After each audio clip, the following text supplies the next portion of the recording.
35-годишният Ангел Ников активно спортува и никога през своя живот не е бил пушач. Това обаче не му пречи да притежава една от най-големите в страната колекции на кутии от цигари. Той започва да ги събира едва 10 годишен, привлечен от цветните шарки. Днес вече притежава близо 2000 кутии. Не много пари е дал за тази българска юбилейна колекция. Кутиите от 25 години народна власт все още не са отворени.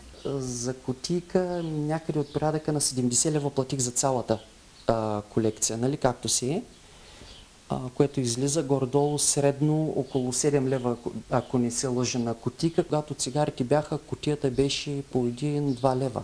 Като не пушач, хобито ми в определен смисъл ми струва малко повече, може би, отколкото на един пушач.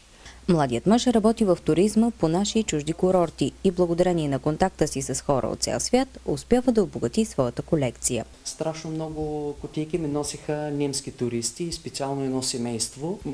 Кашончи, горе-долу с размер на обувки. Най-трудно се е здобил с китайски и филипински кутии. Те са и най-новите му попълнения, след като преди дни се връща от гурбет в Кипър. Най-старите цигарени кутии, които притежава, са от началото на миналия век. От 1911 тази, само да погледна, те са трички, значи тези две. Имам от 14-та година, ето и от 14-та. После започват, значи, ако може да се съди, тази би трябвало да е и 10-та, по царски бандерол е 11-та, които успях да намеря. Младият мъж събира и пъзели. Има и колекции от големи кибрити и кутии за пори.